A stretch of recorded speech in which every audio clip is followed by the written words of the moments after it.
ના સંસ્કૃત અધ્યાપક સમૂહ દ્વારા આયોજિત આ વ્યાખ્યાન શ્રેણીના 26મા દિવસે આપ સૌનું હાર્દિક સ્વાગત છે।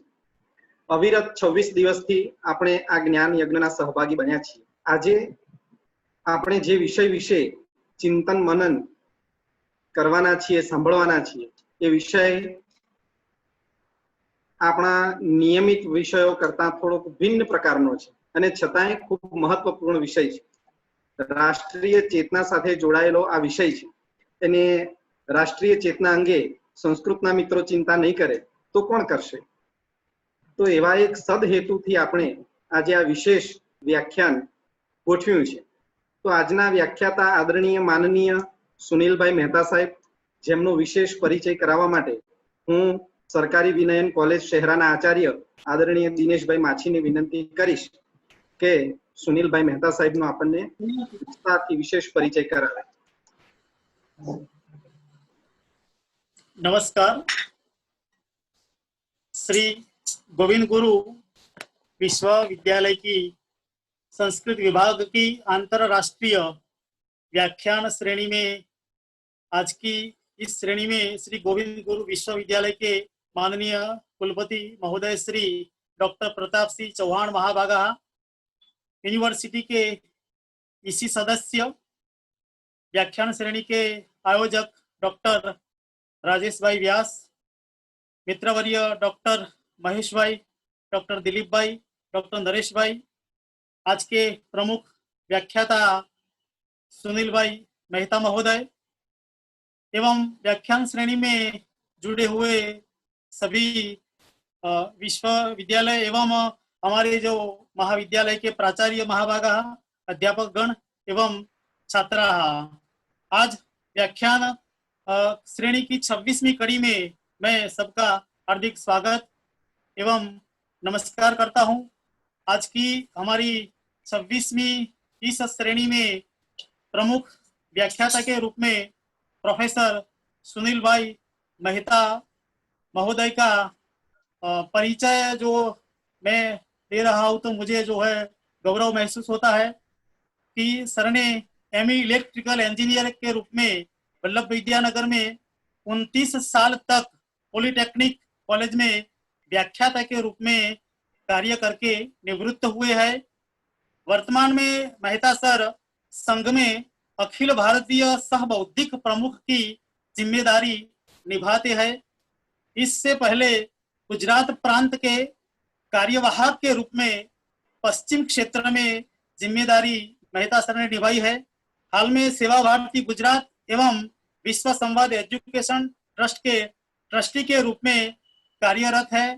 तो ऐसे सुनील मेहता महोदय का इस व्याख्यान श्रेणी में आज जो हमें शिक्षण की भारतीय कल्पना विषय को लेकर जो व्याख्यान देने वाले हैं, तो सर को मैं व्याख्यान के लिए आमंत्रित करता हूं।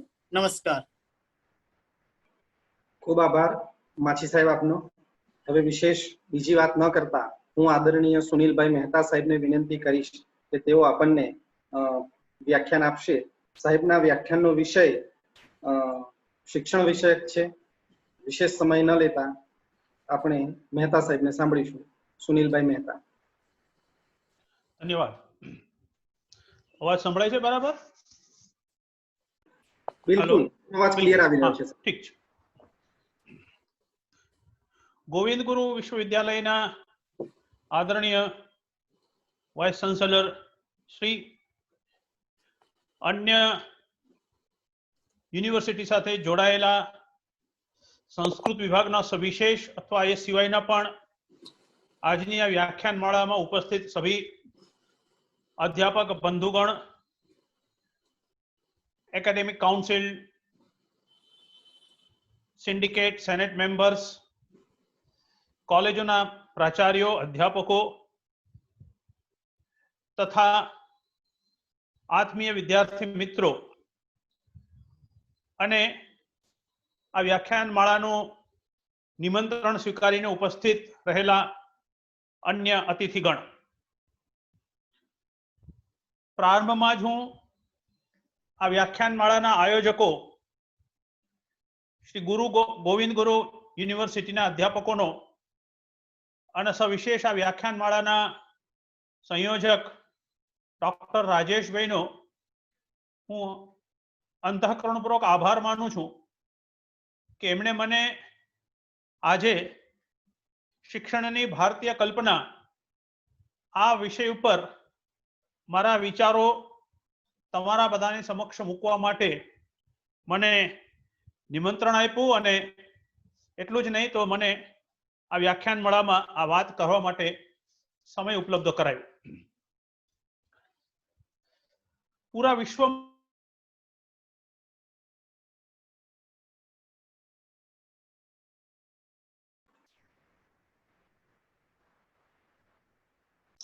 સાહેબ આપનો અવાજ નથી આવતો. મહેતા સાહેબ. હેલો સાહેબ, હાજી. આપનો અવાજ જતો રહ્યો. હા હા હા આવે છે હવે. હા હા, આવે બિલકુલ. છે. હા આવે છે. દુનિયાના કોઈ પણ દેશને વિકાસ કરવો હશે, ઉત્થાન કરવું હશે, પ્રગતિ કરવી હશે તો એના માટેનો એકમાત્ર માર્ગ છે અને એ છે દેશની અંદર પ્રત્યેક વ્યક્તિનું અથવા દેશના સમાજનું શિક્ષિત બનાવો. જ્યાં સુધી દેશની વ્યક્તિ માત્ર શિક્ષિત નથી થતી ત્યાં સુધી એ દેશની પ્રગતિ, એ દેશનો વિકાસ એ સંભવ નથી. અને આ વાત ધ્યાનમાં રાખીને દુનિયાભરમાં શિક્ષણનો વ્યાપ વધારવા માટેના બધા જ દેશોના લોકો પ્રયત્ન કરે છે અને એ દિશામાં બધાના પ્રયત્નો પણ ચાલે છે. અને દિવસે દિવસે આપણે જોઈએ છીએ કે દેશ અને દુનિયાભરમાં શિક્ષણનો વ્યાપ વધી રહ્યો છે, શિક્ષણનો વિસ્તાર થઈ રહ્યો છે, લોકો વધુને વધુ શિક્ષિત થઈ રહ્યા છે. પણ એક બાજુ જ્યારે શિક્ષણનો વ્યાપ વધી રહ્યો છે ત્યારે દુનિયામાં અને દેશમાં બીજી તરફ આપણે જોઈએ છીએ કે શિક્ષણના વ્યાપ વધવાની સાથે સાથે વિદ્યાર્થીઓ દ્વારા, સમાજ દ્વારા હિંસાચારનું પ્રમાણ વધી રહ્યું છે. અમેરિકા જેવા વિકસિત દેશમાં પણ કોલેજોમાં કે સ્કૂલમાં વિદ્યાર્થી ભણવા માટે ગયો હોય અને અંધાધૂંધ શૂટઆઉટ કરે છે અને અનેક લોકો એનો ભોગ બને છે. ખૂબ નાની ઉંમરની દીકરીઓ હશે એ માતા બને છે. HIV પોઝિટિવ વાળા કેસની સંખ્યા યુવાનોમાં ખૂબ મોટા પ્રમાણમાં વધી રહી છે. આ બધી વસ્તુઓ પણ દેખામાં આવે છે. એટલે શિક્ષણ વધે છે એની સાથે સમાજમાં ક્યાંક ને ક્યાંક આ પ્રકારની ખોટી વાતો પણ વધતી હોય એવું ધ્યાનમાં આવે છે. ભારતમાં વાત કરીએ તો ભારતમાં પણ શિક્ષિત લોકો જ નીતિ નિર્ધારણ કરનારા છે. એ પછી એ એડમિનિસ્ટ્રેશનમાં હશે અથવા પોલિટિક્સમાં હશે, રાજનીતિમાં હશે. પણ આ બધા લોકો જે નીતિ નિર્ધારણ કરનારા લોકો છે, એડમિનિસ્ટ્રેશન કરવાવાળા લોકો છે, સમાજને દિશા દેવાવાળા લોકો છે, આ બધા લોકો શિક્ષિત છે, ખૂબ શિક્ષિત છે, બહુ શિક્ષિત છે, બહુશ્રુત છે. પણ એ હોવા છતાં પણ એક અનુભવ આવે છે કે દેશમાં ભ્રષ્ટાચારનું પ્રમાણ વધી જ રહ્યું છે, કરપ્શનનું પ્રમાણ વધી જ રહ્યું છે. આપણા દેશમાં પણ કોલેજોની અંદર, સ્કૂલોની અંદર બાળકોની ઉપર અત્યાચાર, બહેનોની સાથે છેડછાડ, એની મજાક મશ્કરી, આ પ્રમાણ વધી રહ્યું છે. સમાજની અંદર અત્યાચાર જાતિના આધાર ઉપર હશે, ભાષાના આધાર ઉપર હશે તો અત્યાચારનું પ્રમાણ વધી રહ્યું છે, હિંસાચાર વધી રહ્યો છે. તો શિક્ષણ વધે છે એની સાથે આ પણ વધતું દેખાય છે. તો પ્રશ્ન આવે છે કે શિક્ષણ વધવાની સાથે વિકાસ થશે એવી જ્યારે વાત કરીએ છીએ તો કેનો વિકાસ થાય છે? સમાજનો વિકાસ થાય છે, દેશનો વિકાસ થાય છે કે આ જે પ્રકારની અસામાજિક પ્રવૃત્તિઓ છે કે જે સમાજને તોડનારી છે, સમાજને નિર્બળ કરનારી છે, નબળો પાડનારી છે, એ પ્રવૃત્તિનો વિકાસ થશે. વેર ધ વેસ્ટલેન્ડ એન્ડ્સ આ નામનું એક થિયોડોર રોજેટ નામના પુસ્તક લેખક છે. એમણે પોતાના પુસ્તકમાં આ વિષયના સંબંધોસંધાનમાં એમણે વાત કરી कि आज की शिक्षा एक ऐसा मनुष्य बनाना चाहती है जो मल्टी हेडेड इंजीनियर हो, जो टेक्नो, पॉलिटिकल, इकोनो, सोशियो एक्सपर्ट हो. એટલે આપણે એવો માણસ ઈચ્છીએ છીએ કે જેની પાસે બધા જ જ્ઞાન હોવા જોઈએ, બધી જ બાબતોનો એની પર જાણકારી હોવી જોઈએ. સ્કૂલની અંદર બાળક ભણતો હોય ત્યારથી જ માતા પિતા એને જે ભણે છે, જે ધોરણમાં ભણે છે એ ધોરણના વિષયોમાં તો એ પહેલો નંબર આવવો જ જોઈએ, એ તો અપેક્ષા રાખે, સ્વાભાવિક છે. પણ એની સાથે સાથે એની પાસે અનેક પ્રકારના બીજા ક્લાસીસ કરાવતા હોય છે. એ સ્કેટિંગમાં પણ મોકલે, અને જુડોમાં પણ મોકલે, અને પેઇન્ટિંગમાં પણ મોકલે, અને ડાન્સમાં પણ મોકલે, અને સંગીતમાં પણ મોકલે. આ તો અનેક પ્રકારની પ્રવૃત્તિ કરતો હોય છે. હું હમણાં એક વિડીયો જોતો હતો, ગુજરાતના જે કલાકારનો હતો. એમણે કીધું કે એવું કહેવાય છે, એવી માન્યતા છે કે મનુષ્ય જીવનમાં મનુષ્ય કોઈ એક કળામાં પારંગત થઈ શકે. આ આપણા શાસ્ત્રોમાં કીધેલું છે કે એક જીવન એ એક કળામાં પારંગત થવા માટે છે, માણસને મળે છે એક જીવન. પણ મા બાપ તો આટલી બધી કળામાં પોતાનો દીકરો કે દીકરી પારંગત થઈ જાય એ પ્રકારની ઈચ્છા રાખીને એને રાત દિવસ પાછળ લગાડે છે, અને જ્યારે એમાં ક્યાંય નિષ્ફળ થાય તો નિરાશા આવે છે, એમનામાં પણ નિરાશા આવે છે, અને બાળકમાં પણ નિરાશા આવે છે.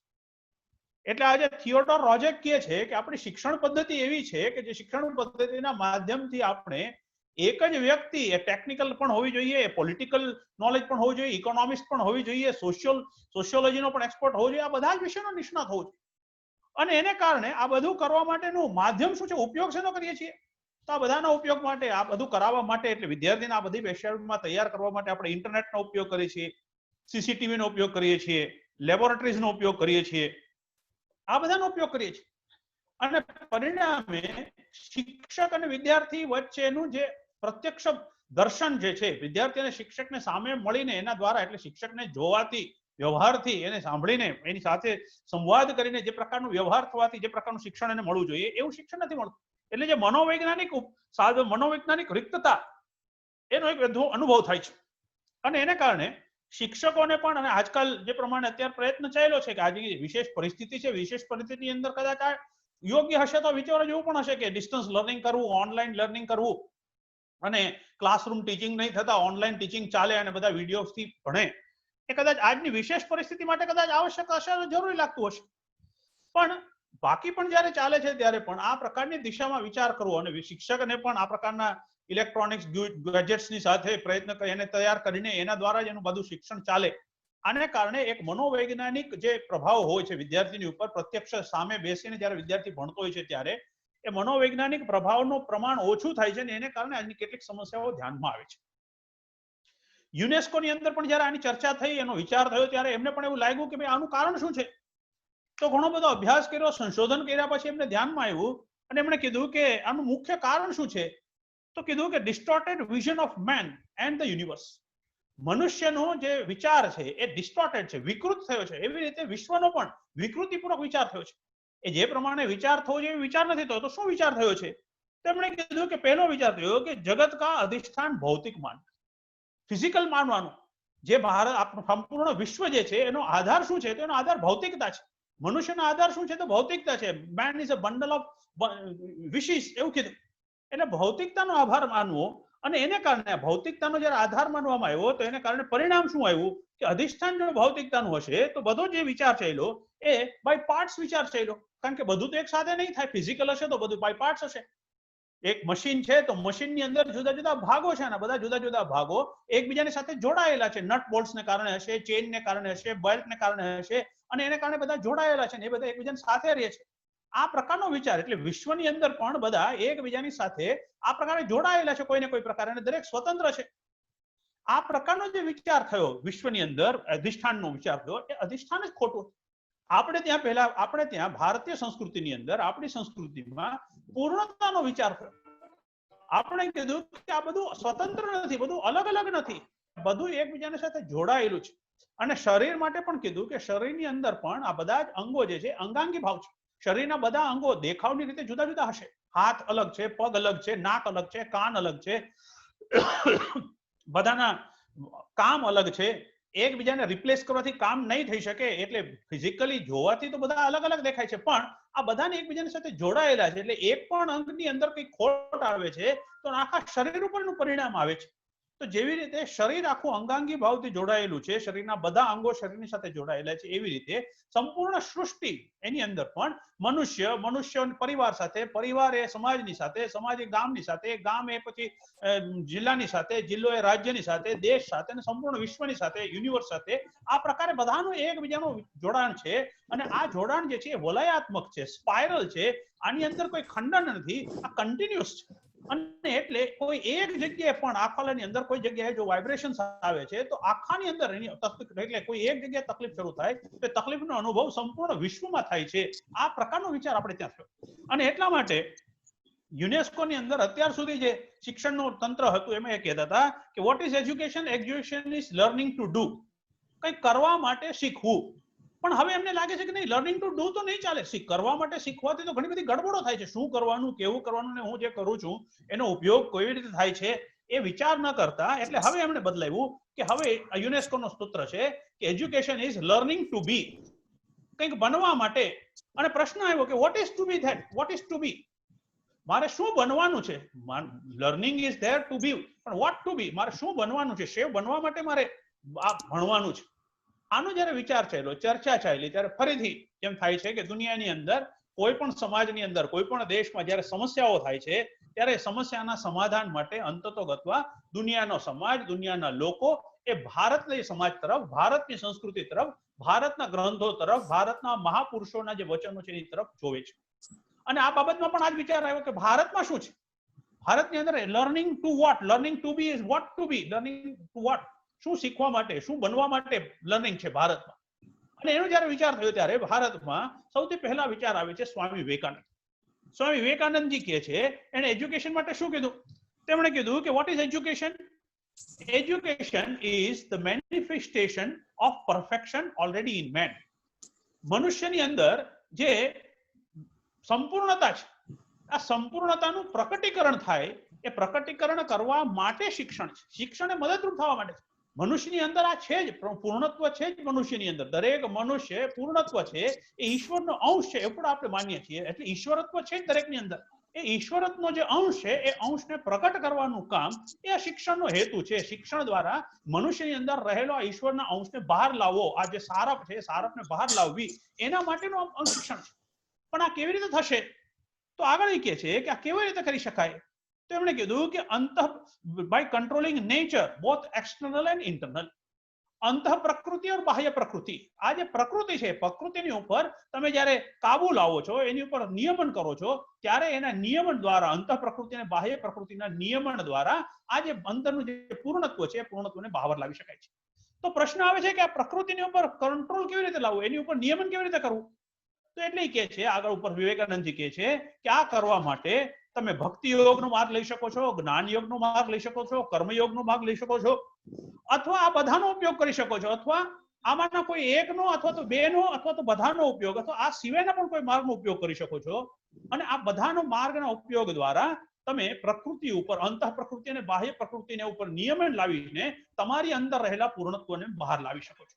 અને આ પૂર્ણત્વને બહાર લાવવા માટેનો, પ્રકટ કરવા માટેનો જે પ્રયત્ન છે એ જ શિક્ષણ છે, એ જ એજ્યુકેશન છે. આવું આપણે ત્યાં માન્યતા છે.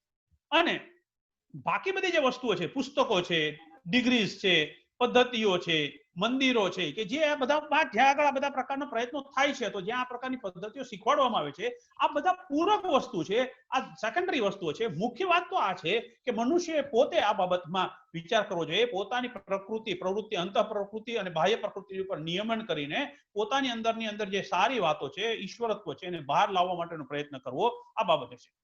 અને એટલા માટે આ દિશામાં પ્રયત્ન થાય. અને આ પ્રયત્ન થાય તો એ પ્રયત્ન કરવા માટેની પદ્ધતિઓ ક્યાં છે, અથવા તો કોના દ્વારા થઈ શકશે, કેવી રીતે થશે? તો આપણે કીધું છે એક જગ્યાએ, એક શિક્ષાશાસ્ત્રે કીધું કે education is the principal instruments in the hands of social groups. આ શિક્ષણ જે છે એ કોના હાથમાં છે, કોના દ્વારા થવું જોઈએ? તો સમાજની અંદર સામાજિક જૂથો જે છે, અને સામાજિક જૂથોમાં સૌથી પહેલું કોણ આવે છે? તો સૌથી પહેલું આવે છે પરિવાર. એ પરિવારના હાથમાં છે. એટલે શિક્ષણની શરૂઆત, બાળકના શિક્ષણની શરૂઆત એ ક્યાંથી થાય છે? તો ઘરથી થાય છે, પરિવારથી થાય છે. પરિવારની અંદર માતા પિતા હોય છે, પરિવારની અંદર બાકી વડીલો છે, પરિવાર જ્યાં રહે છે ત્યાં આજુબાજુનું વાતાવરણ છે, એ સમાજ દ્વારા સૌથી પહેલું શિક્ષણની શરૂઆત થાય છે. અને એ પરિવાર પછીથી આગળ જે છે, શાળા આવે છે, પરિવારો આવે છે, શાળા પરિવાર આવે છે, એટલે શાળા છે, કોલેજ છે, બાકી બધું છે. અને ત્રીજી જે આપણી ત્યાં પદ્ધતિ હતી, આજે જેને એ વખતની અંદર યજ્ઞ વિદ્યા કહેવામાં આવતા, યજ્ઞ વેદી કહેતા હતા, આજે જેને આપણે મંદિર કહીએ છીએ, મઠ કહીએ છીએ, જ્યાં આગળ સાધુ સંતો આચાર્યો રહે છે, આ ત્રીજું સ્થાન છે કે જ્યાં આગળ બાળકને અથવા તો વ્યક્તિને શિક્ષણનો ભાવ અનુભવ થાય છે. એટલે એજ્યુકેશન આપવા વાળા જે તત્વો છે, આ ત્રણ સ્થાન છે કે જે ત્રણ સ્થાનો ઉપર મનુષ્યની અંદર શિક્ષણ, એટલે એનામાં રહેલી જે સારપ છે, સારપને બહાર લાવવા માટેનો પ્રયત્ન થતો હશે.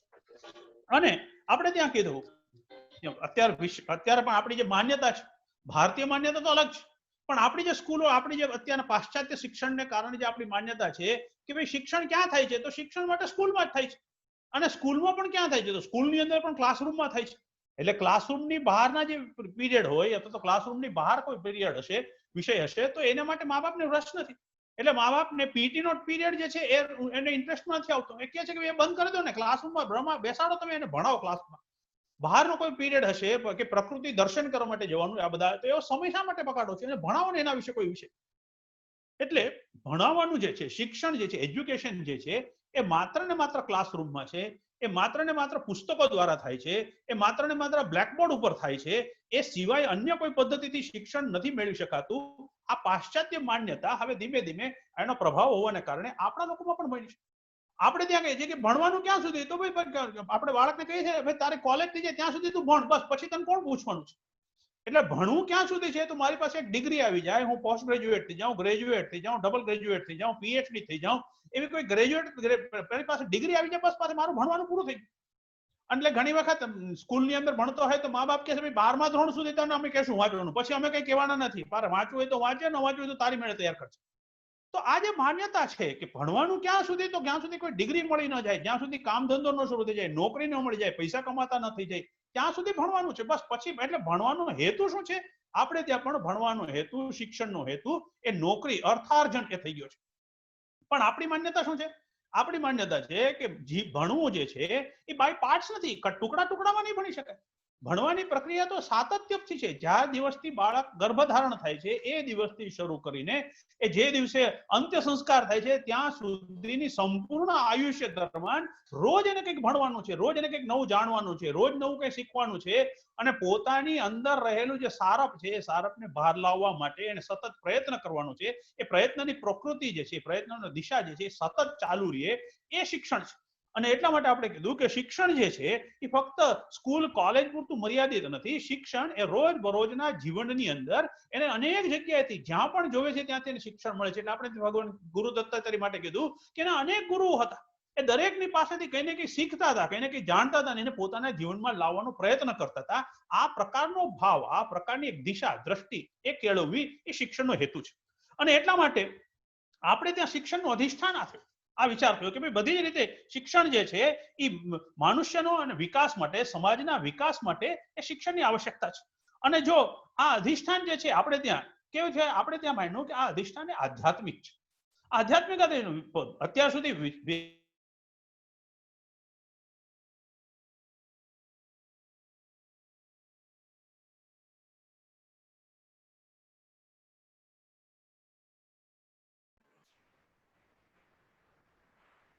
એને અનેક પ્રકારની સમસ્યાઓ છે. એ સમસ્યાઓ જે થાય શું છે એનું અધિષ્ઠાન આપણે માનીએ છીએ કે મનુષ્યની અંદર એકતાનો આધાર શું છે, તો અધ્યાત્મતા છે. કારણ કે આપણે બધાની અંદર એક જ આત્માનો વાસ છે. આ એક આત્માનો વાસ હોવાને કારણે એ આત્માના આધાર ઉપર આપણે બધા એક છીએ. હા, દેખાવની અંદર જુદા જુદા હશું, જુદા જુદા દેશમાં રહેવા વાળા હશું, જુદા જુદા પહેરવેશ પહેરવા વાળા હશું, પણ અંતતો ગરવા ઈશ્વરની રચના પ્રમાણે તો આપણા બધામાં એક જ આત્માનો વાસ છે. આપણે બધા એક છીએ. આ એકાત્મતાનો ભાવ જ્યાં સુધી નિર્માણ ન થાય ત્યાં સુધી એ શિક્ષણનો કોઈ લાભ નથી. અને એટલે શિક્ષણનો સૌથી પહેલું કારણ છે, આધાર શું છે, કે શિક્ષણ દ્વારા એકાત્મતાનો અનુભવ મનુષ્યને થવો જોઈએ. અને એકાત્મતાનો અનુભવ જેને કરવાનો છે તો શિક્ષણનું અધિષ્ઠાન આધ્યાત્મ હોવું જોઈએ, ધર્મ હોવું જોઈએ. ધર્મના આધાર ઉપર, ધર્મનો બેઝ રાખીને અને આપણે ત્યાં એ પ્રકાર વિચાર ચાલતો. અને એટલે આપણે ત્યાં સર્વાંગીણ શિક્ષણની પદ્ધતિ હતી. આપણે ત્યાં દુનિયાની અંદર ફક્ત શબ્દ પ્રયોગ જે થાય છે એ તો એક જ શબ્દ પ્રયોગ થાય છે, એ વિદ્યાનો, કે વિદ્યા હોવી જોઈએ. આપણે ત્યાં વિદ્યાના પણ બે પ્રકાર હતા. આપણે ત્યાં કીધું કે પરાવિદ્યા અને અપરાવિદ્યા, આ બંને પ્રકારની વિદ્યા છે. અને આ બંને વિદ્યાનો અર્થ શું છે, તો એના માટેનો જે શ્લોક છે, હું શ્લોક તો ત્યાં નથી કહેતો, પણ એના અર્થ એને શું કીધું કે જે લોકો અધ્યાત્મ કે પરાવિદ્યા એટલે જે અધ્યાત્મની સાથે સંબંધિત છે, જેના અધ્યાત્મની સાથે, આત્માની સાથે, ઈશ્વરની સાથેનો સંબંધ બનાવે છે, એ પ્રકારનું જેનું જ્ઞાન મળી શકે એ પરાવિદ્યા છે.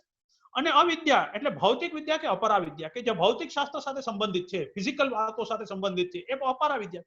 આ બંનેનું જ્ઞાન ધરાવે છે તે લોકો જ ભૌતિક વિદ્યા વડે આ સંસારને સુખપૂર્વક કરી અધ્યાત્મ વિદ્યા વડે અમૃત કે મોક્ષને પામે છે.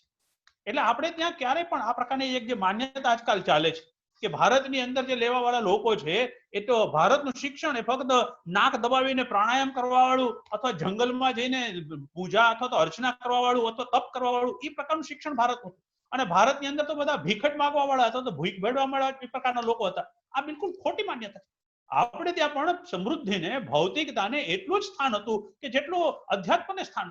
અને એટલા માટે આમાં કીધું છે કે જે ભૌતિક વિદ્યા હશે જેનામાં એ ભૌતિક વિદ્યાનું જેની પાસે જ્ઞાન હશે એની દ્વારા જ એ સંસારને સુખપૂર્વક કરીને અધ્યાત્મ વિદ્યા વડે અમૃત કે મોક્ષને પામે છે. એટલે મોક્ષ પામવા માટે, અમૃત પામવા માટે અધ્યાત્મ વિદ્યા જરૂરી છે. એટલે પરાનું પણ, પરાવિદ્યા પણ જોઈએ અને અપરાવિદ્યા પણ જોઈએ. અપરાવિદ્યા એટલે જે ભૌતિક આજે જેને આપણે કહીએ છીએ કે અર્થોપાર્જન માટે, જીવન નિર્વાહ માટે જે આવશ્યક છે એ અર્થોપાર્જન માટે, જીવન નિર્વાહ માટે આવે છે. અને આગળ કહે છે કે જે લોકો માત્ર અવિદ્યા કે ભૌતિક બાબતની ઉપાસના કરે છે તેઓ અંધકારમાં ડૂબેલા છે, પરંતુ તેમનાથી પણ એવા લોકો ગાઢ અંધકારમાં ડૂબેલા છે જગતની ચિંતા ન કરતા કેવળ અધ્યાત્મ જ્ઞાનમાં જ લીન છે. એટલે જે પરાવિદ્યાની અંદર રોકાયેલા છે, જેને દુનિયાની ચિંતા નથી, ફક્ત પોતાના ઉદ્ધાર માટે, પોતાના મોક્ષ માટે જ વિચાર કરે છે અને પરાવિદ્યાનો જ આધાર લે છે, એ લોકો માટે તો વધારે ખરાબ છે. એટલે ફક્ત ભૌતિકતાનો આધાર લઈને જે લોકો કામ કરે છે, એટલે ફક્ત મારું સુખ, હું અને મારો પરિવાર, આ જે આજકાલની માન્યતા છે, મારા પોતાના સુખનો વિચાર કરવું અને એના માટે જ મારી બધા જ્ઞાનનો ઉપયોગ કરવું, એ પ્રકારનો જે વિચાર છે આ પણ નુકસાનકારક છે. અને ફક્ત અધ્યાત્મનો વિચાર કરીને હું મારા જ મોક્ષનો વિચાર કરું, એ પ્રકારનો દુનિયાના સમસ્યાનો વિચાર ન કરતા એ પ્રકારનો વિચાર કરીને એવી વિદ્યાનો આધાર લઈને જીવવું એ પણ આપણે ત્યાં સ્વીકાર્ય નથી. એટલે આપણે ત્યાં આ બંને પરા અને અપરા, આ બંને પ્રકારની વિદ્યાનું સમન્વય કરવામાં આવ્યો છે. આ બંને પ્રકારની વિદ્યાના આધાર ઉપર આપણે ત્યાં લોકોને, વિદ્યાર્થીઓને, બાળકોને, યુવાનોને શિક્ષણ આપવાની પદ્ધતિ છે. અને આ આપણી પરંપરા છે. અને એટલે આપણે કીધું કે વિવેકાનંદજી કહેતા કે આપણે તો એવું શિક્ષણ જોઈએ જેના વડે ચરિત્ર ઘડાય, માનસિક બળ વધે, બુદ્ધિનો વિકાસ થાય અને માણસ પોતાના પગ પર ઉભો રહી નિર્ણય કરી શકે. એટલે આ બધા જ પ્રકારની આવશ્યકતાઓ જે છે, આ બધા જ પ્રકારનું ઓલું જેનાથી થઈ શકે, ચરિત્ર પણ થવું જોઈએ, માનસિક બળ પણ વધવું જોઈએ, બુદ્ધિનો વિકાસ પણ થવો જોઈએ અને પોતાના પગ પર ઉભર પણ એ ઉભો થઈ જાય માણસ, એ પ્રકારની આવશ્યકતા, એ પ્રકારનું શિક્ષણ એને આપવાની આવશ્યકતા છે. અને એનાથી આગળ મહર્ષિ અરવિંદ જે હતા એમણે પોતે પણ કીધું છે કે શિક્ષણ જે છે ખરેખર તો એમણે કીધું કે વિશ્વના સર્વત્ર માણસની જરૂરિયાતો એક સરખી છે. એટલે એના જ્ઞાન અને સત્યને કોઈ રાષ્ટ્રની સીમાનું બંધન નથી, પરંતુ દરેક દેશનો પોતાનો એક ધર્મ હોય છે, એક પ્રકૃતિ હોય છે અને એ પ્રમાણે જ તેનો વિકાસ થવો જોઈએ. એટલા માટે ભારતની શિક્ષણ પદ્ધતિ રાષ્ટ્રીય સિદ્ધાંતો પર આધારિત હોવી જોઈએ. અને એટલા માટે આપણે ત્યાં આ શિક્ષણ પદ્ધતિ જે છે, ભારતીય શિક્ષણ પદ્ધતિ, એ બાકી બધાની કરતા અલગ પ્રકારનો જે આપણે ત્યાં પરાપૂર્વથી વિચાર થયો છે. દુર્ભાગ્યથી અંગ્રેજોના આવ્યા પછીથી જે પ્રકારની મેકોલેની શિક્ષણ પદ્ધતિ આપણા ત્યાં લાગુ પડી અને આજે પણ ચાલે છે, એ એક દુર્ભાગ્ય છે. પણ જે ભારતીય શિક્ષણ પદ્ધતિ હતી, એ ભારતીય શિક્ષણ પદ્ધતિની અંદર શું હતું? કારણ કે આપણી માનસિકતા, માણસ શું છે, ભારતીય લોકોનું આજે પણ આટલું બધું ભણેલે ગણેલે, એટલે મેકોલેનું શિક્ષણ લીધા પછી પણ માણસ તો ભારતીય જ છે. અને ભારતીય માણસ કેવું છે, તો આજે પણ દિવાળીના દિવસે ચોપડા પૂજન થાય છે. ચોપડા હવે ક્યાંય રહેતા નથી, ચોપડા તો ફિઝિકલી વાપરતા નથી. તો પછી જ્યાં જ્યાં અનેક ઘરોમાં મેં જોયું છે, અનેક દુકાનોમાં જોયું છે કે ત્યાં આગળ એ પોતાના લેપટોપનું પૂજન કરે છે, કારણ કે આજકાલ ટેલીના માધ્યમથી લેપટોપની અંદર બધો હિસાબ રાખવામાં આવે છે. તો પછી ચોપડાની જગ્યાએ ટેલી આવી ગયું, તો ટેલી આવી ગયું તો ચોપડાનું પૂજન નહીં થાય તો લેપટોપનું પૂજન કરીશું. રાફેલ વિમાન આપણને મળ્યા, તો રાફેલ વિમાન લેવા માટે આપણા સંરક્ષણ પ્રધાન જ્યારે ગયા તો એમણે રાફેલની પૂજા કરી, ત્યાં આગળ પણ સ્વસ્તિક દોર્યા, લીંબુ મૂક્યા. આપણી માનસિકતા છે કે કોઈ પણ ઓલાની અંદર આપણા સંસ્કાર છે, આ સંસ્કારોને કારણે એ પ્રકારની આપણી પ્રકૃતિ છે, એ આધાર ઉપર એટલે ત્યાં આપણે ત્યાં આ પ્રકારનો વિચાર કરીને આવશ્યકતા છે. આપણે ત્યાં કીધું કે આપણું શિક્ષણ જે છે એ મનુષ્યના સંપૂર્ણ વિકાસ માટેનું એક માર્ગ છે. તો સંપૂર્ણ વિકાસ જ્યારે કરવાની વાત કરીએ ત્યારે મનુષ્ય જે છે એ શું છે, તો પશ્ચિમની અંદર તો મનુષ્યને માટે ફક્ત 3 જ વાતો કીધી કે શરીર, મન અને બુદ્ધિ. અને એમાં પણ મુખ્ય તો શરીર જ છે, કારણ કે મન અને બુદ્ધિ તો એની પછીનો ભાગ છે. તો જે શિક્ષણ છે એ શિક્ષણ કોના માટે છે, તો શરીરના લાભ માટે છે, શરીરના વિકાસ માટે છે, શરીરના સુખ માટે છે. એના માટે જે જરૂર પડે એ પ્રકારનું શિક્ષણ આપવું, એ પ્રકારની પદ્ધતિ. પણ આપણે ત્યાં કીધું, આપણે સૂક્ષ્મ વિચાર કર્યો. આપણે ત્યાં વિચાર થયો કે ભાઈ શરીર જે છે એ શરીર જે છે શેનું બનેલું છે, એ કેટલા કોષોનું બનેલું છે આખું શરીર. અને એટલા માટે શરીર જે છે, શરીરના પહેલો જે કોષ આવે છે એને આપણે કીધું અન્નમય કોષ. આ અન્નમય કોષ એટલે આપણું શરીર છે. અને એ શરીરના ઓલા માટેનું શિક્ષણ, શરીરના પોષણ માટેનું શિક્ષણ, એટલે ત્યાં આપણે કીધું કે એના માટે શારીરિક શિક્ષણની આવશ્યકતા છે. અને શારીરિક શિક્ષણની અંદર આપણે ત્યાં અનેક પ્રકારના વિષયો આવ્યા અને શારીરિક શિક્ષણના માધ્યમથી શેના માટે છે ભાઈ શારીરિક શિક્ષણ? તો શારીરિક શિક્ષણ એના માટે શરીરને હૃષ્ટપુષ્ટ કરવા માટે, સુડોળ કરવા માટે, સુંદર બનાવવા માટે, સામર્થ્યનો વિકાસ થાય એના માટે, એમના માટે શારીરિક શિક્ષણ છે. શરીરના તમામ અંગોનો યોગ્ય રીતે વિકાસ કરવો જોઈએ, શરીરને નિરોગી રાખવું જોઈએ. આ બધી બાબતો જે છે એ અન્નમય કોષના વિકાસ માટે એની સાથે જોડાયેલી છે અને એટલા માટે એનું શિક્ષણ આપવું, શારીરિક શિક્ષણ એના ભાગરૂપે આવ્યું. એની સાથે શરીરની સાથે જેવી રીતે શરીરનો એક ભાગ જે છે શરીર ફિઝિકલ શરીર છે, એવી રીતે એની સાથે જોડાયેલું બીજું જે ભાગ છે એ પ્રાણમય કોષ છે. એ પ્રાણમય કોષ શું છે? તો પ્રાણમય કોષ એ શરીરની અંદર આપણે જેને પ્રાણ કહીએ છીએ કે જેવી રીતે ઇલેક્ટ્રિસિટીની અંદર ઇલેક્ટ્રિસિટી દેખાતી નથી, પણ એ જ્યાં સુધી સ્વિચ ઓન કરીએ અને ઇલેક્ટ્રિસિટી ફ્લો થઈને લેમ્પમાં પહોંચે, પંખામાં પહોંચે, ટ્યુબલાઇટમાં પહોંચે ત્યારે દેખાતું થાય છે, પ્રકાશ આપતું થાય છે, ચાલતું થાય છે, હવા નાખતું થાય છે, ઠંડક આપતું થાય છે. એવી રીતે જે ઇલેક્ટ્રિસિટી છે, ઇલેક્ટ્રિસિટી જે પ્રાણ છે, એવી રીતે આપણા શરીરને માટે પણ આ સંપૂર્ણ શરીરની અંદર જે ચેતના તંત્ર ચાલે છે આપણું, આ ચેતના તંત્ર ચાલવાનું કારણ શું છે? તો પ્રાણ છે. અને પ્રાણ જે છે એનો સંબંધ એની સાથે શ્વાસોશ્વાસ સાથે છે અને એ જો ઠીક નહીં હોય, એ વ્યવસ્થા ઠીક નહીં હોય તો એને કારણે અનેક પ્રકારની સમસ્યાઓ થાય છે. એટલે આજકાલ આપણે જે કહીએ છીએ કે ફિઝિકલ પ્રોબ્લેમ્સ પણ થાય છે અને મેન્ટલ પ્રોબ્લેમ્સ પણ થાય છે. એટલે શારીરિક અને માનસિક વ્યાધિઓ જે થાય છે એ શારીરિક અને માનસિક વ્યાધિઓનું કારણ શું છે? એ કારણ છે કે પ્રાણની વ્યવસ્થા જે છે ઠીક નહીં હોવાને કારણે થાય છે. અને એટલા માટે આપણે ત્યાં એનો પણ વિચાર થયો કે પ્રાણમય કોષ એટલે શરીરની અંદર પ્રાણ ઠીક હોવા જોઈએ. શરીર બરાબર ચાલે છે પણ જો પ્રાણ નહીં હોય તો આપણે કહીએ છીએ કે પ્રાણ નીકળી ગયા એટલે પછી એ શરીરને ગમે એટલું તંદુરસ્ત હશે, હૃષ્ટપુષ્ટ હશે, સારું હશે, દેખાવડું હશે તો પણ કોઈ એને રાખવા તૈયાર નથી. કારણ કે પ્રાણ નથી. એટલે પ્રાણહીન જે શરીર છે એનો કોઈ લાભ નથી. અને એટલા માટે એ પ્રાણમય કોષ એનું પણ ઠીક પ્રકારે પ્રશિક્ષણ, એનું પણ ઠીક પ્રકારે નિયમન થાય આ જરૂરી છે. અને એટલા માટે આપણે ત્યાં કીધું કે પ્રાણમય કોષ જે છે એ પ્રાણમય કોષને માટે એનો ઠીક પ્રકારે વિકાસ થવો જોઈએ. અને એટલા માટે પ્રાણાયામ, યોગ આ બધાનો ઉપયોગ એની અંદર પ્રાણમય કોષની અંદર પ્રાણની વ્યવસ્થા ઠીક રહે, શ્વાસોચ્છ્વાસ બરાબર ચાલે. આજે પણ કહીએ છીએ આપણે કે જે અનેક પ્રકારના આજે કોરોના જે પ્રોબ્લેમ ચાલુ થયો છે, એ કોરોના પ્રોબ્લેમની અંદર એક વાત જે આવે છે ધ્યાનમાં કે પ્રાણાયામ કરો. પ્રાણાયામ કરવાથી ઘણી બધી સમસ્યાઓ ઠીક થાય છે અને કુલ મળીને તમારો રેઝિસ્ટન્સ પાવર વધે છે. કારણ કે કોરોના વાયરસ જે છે એ આપણી આજે શ્વાસોચ્છ્વાસની સિસ્ટમ છે, રેસ્પિરેટરી સિસ્ટમ છે, એની ઉપર જ હુમલો કરે છે. અને એટલે જો તમારા પ્રાણ બરાબર હશે એટલે તમારો શ્વાસોચ્છ્વાસ શરીરના દરેક નાનામાં નાના કોષ સુધી પર્યાપ્ત માત્રામાં ઓક્સિજન પહોંચતો હશે તો ઘણી બધી પ્રકારની જે સમસ્યાઓ છે દૂર થઈ શકે છે.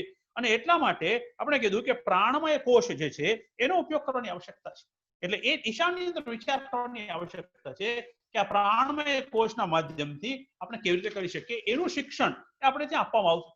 ત્રીજો ભાગ આવે છે કે પ્રાણમય કોષની સાથે બીજો જે ભાગ આવે છે મનોમય કોષ છે, જેનો વિચાર પાશ્ચાત્ય દેશોની અંદર લગભગ થતો નથી. કારણ આપણે ત્યાં કીધું કે મન અને બુદ્ધિ આ બંને જુદી જુદી વસ્તુ છે. ત્યાં આગળ મન અને બ્રેઇન અને માઇન્ડ આ બંનેને એક જ માનવામાં આવ્યું. આપણે ત્યાં કીધું કે ના, બ્રેઇન અને માઇન્ડ બંને એક નથી. બ્રેઇન એક અલગ વસ્તુ છે, શરીરનો એક ભાગ છે, પણ માઇન્ડ, મન જે છે એ એનાથી પણ સૂક્ષ્મ છે.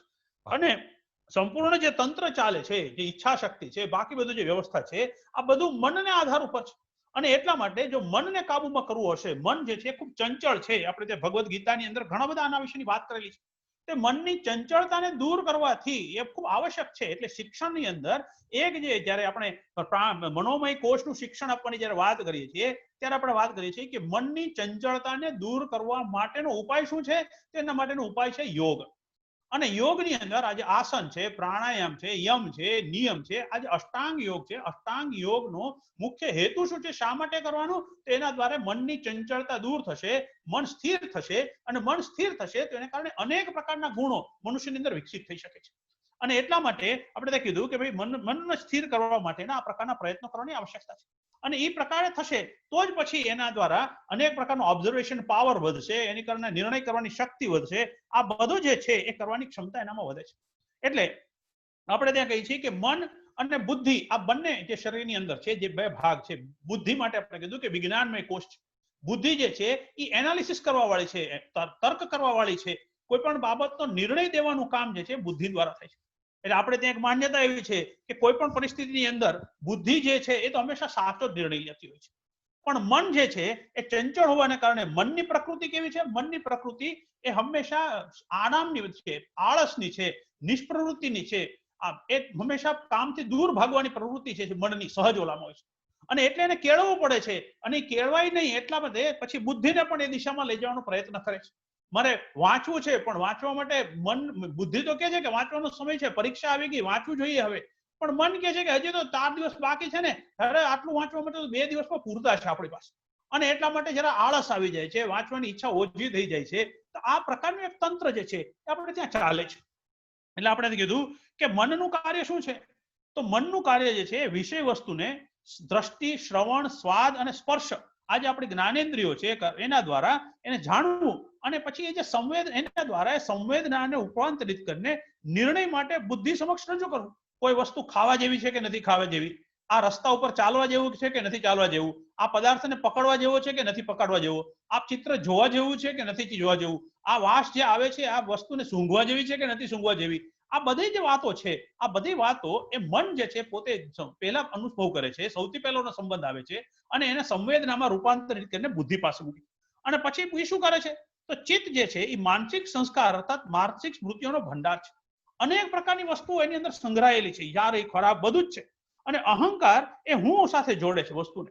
એટલે બુદ્ધિ મન દ્વારા રજૂ થયેલા વિષય વસ્તુને ચિત્ત અને અહંકારને આધારે નિર્ણય કરે છે. એટલે આપણે ઘણી બધી વખત જોઈએ છીએ કે આપણને કેટલાક વસ્તુઓ આપણને કોઈ મળે સામેથી, પણ આપણા મનની અંદર એના માટેનો કેટલો ભ્રમ ભેદ નિર્માણ થઈ ગયો, ના ના આ ભાઈ તો છે ને બહુ લપિયા છે, આપણને પકડી લેશે તો બહુ મુશ્કેલી કરશે, તો ઓટોમેટિક જ આપણી બુદ્ધિ એવું કે છે કે હવે તમે રસ્તો બદલી નાખો, તો તમારું ધ્યાન નથી એવી રીતે નીકળી જવાની સામે. તો એને જોયાની સાથે જ એ કંઈ કહેવાનો છે નથી કહેવાનું એ કંઈ નથી, પણ આપણા અંતઃકરણની અંદર એની જે સ્મૃતિ પડેલી છે એ સ્મૃતિના આધાર ઉપર આપણે તરત જ રસ્તો બદલી લઈએ છીએ. રસ્તો બદલવાની સૂચના બુદ્ધિ આપે છે, અને આપણું શરીર એ પ્રમાણે ચાલવા માંડે છે. તો આ પ્રકારની જે વાત છે, આ પ્રકારનું પ્રશિક્ષણ જે છે આ બુદ્ધિ, અંતઃકરણ અને અહંકારના આધાર ઉપર. ઘણી વખત આપણને લાગે છે કે ના ના આ તો આપણા જેવો માણસ નથી, આપણાથી નીચેના લેવલનો માણસ, આપણે એને નથી મળવું, રહેવા દો ભાઈ, એને આપણે વાત નથી કરવી, એ ભલે બોલાવતો, આપણે એની વાત કાપી નાખીએ છીએ, એને મળતા નથી, આ અહંકાર છે. તો મન જે છે એ કોઈ પણ વસ્તુ જે સંવેદનાઓ છે, સંવેદનાની બુદ્ધિની સામે મૂકે છે, અને બુદ્ધિ આ અંતઃકરણ અને અહમના આધાર ઉપર એનો નિર્ણય લે છે. અને એટલે બુદ્ધિને જ્યારે આપણે કેળવીએ છીએ ત્યારે આપણે બધાને સમાન છીએ, આ પ્રકારનો એક ભાવ બુદ્ધિની અંદર જ્યારે કેળવાય છે, ત્યારે પોતાનો અહમ જે છે ઓછો થાય છે, પોતાની પ્રિય અપ્રિયતાનો ભાવ ઓછો થાય છે, અને બધા મારા જેવા છે એ પ્રકારના ભાવથી બુદ્ધિ નિર્ણય કરે છે, અને બધાની સાથે સમાન વ્યવહાર કરવાનો ભાવ મનની અંદર નિર્માણ થાય છે. અને એટલા માટે એ દિશાની અંદર, એટલે આ જે છે એ વિજ્ઞાનમય કોષ છે. એવી જ રીતે તર્ક છે, કઈ બુદ્ધિના કામો છે, આ બધું જે છે આ વિજ્ઞાનમય કોષને કેળવવાથી થાય છે. અને એટલા માટે એના માટેની કેળવણી એની પણ આપણે તે પદ્ધતિ હતી કે કયા પ્રકારે વિજ્ઞાનમય કોષને કેળવવું. એટલે આપણે જ્યાં બધા મેં જે કીધું કે પરા અને અપરા વિદ્યા જે છે એની અંદર, અપરા વિદ્યાની અંદર જે વિષય આવ્યા કે એની અંદર વિજ્ઞાન આવે છે, ગણિત આવે છે, શાસ્ત્રો આવે છે, સાહિત્ય આવે છે. આપણે ત્યાં 62 પ્રકારની કળાઓ હતી. આ કળાઓ જે છે એ વિજ્ઞાનમય કોષના અને મનોમય કોષના વિકાસ માટેની છે.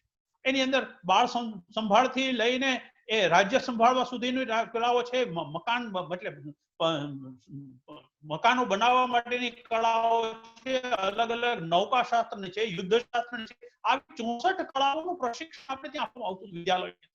તો આ પ્રકારની કળાઓનો આપણે ત્યાં વિકાસ થયો હતો, અને એનું વિકાસના આધાર ઉપર એ વિદ્યાર્થીને એની રુચિ પ્રમાણેની કળામાં આગળ વધે એ પ્રકારનું એક પદ્ધતિ આપણે ત્યાં પદ્ધતિ. અને એટલે આ બધું જે છે આપણા શિક્ષણનો ભાગ હતો. અને છેલ્લે જે આવે છે એ આનંદમય કોષ, એટલે આત્માની સાથે સંબંધિત છે.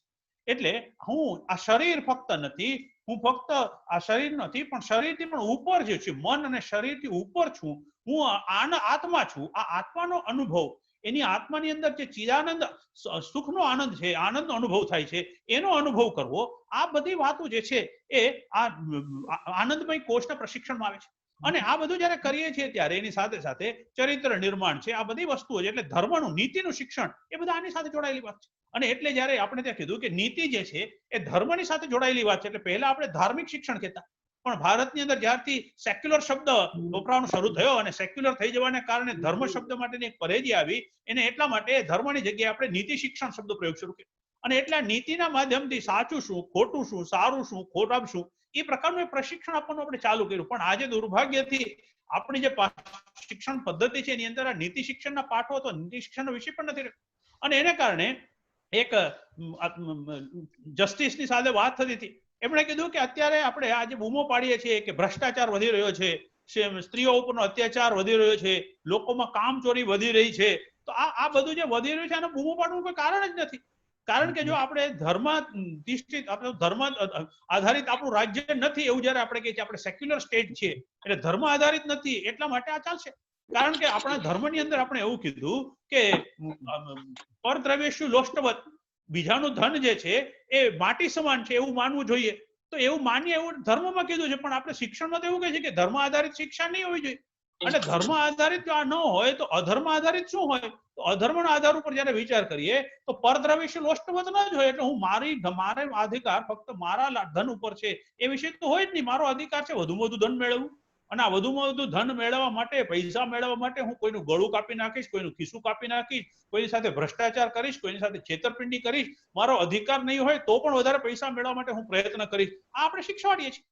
માતૃવત પરદારે શું આપણો ધર્મ કહે છે, પણ શિક્ષણમાં આપણે કીધું કે નહીં, ધર્મ આધારિત શિક્ષા નહીં હોવી જોઈએ.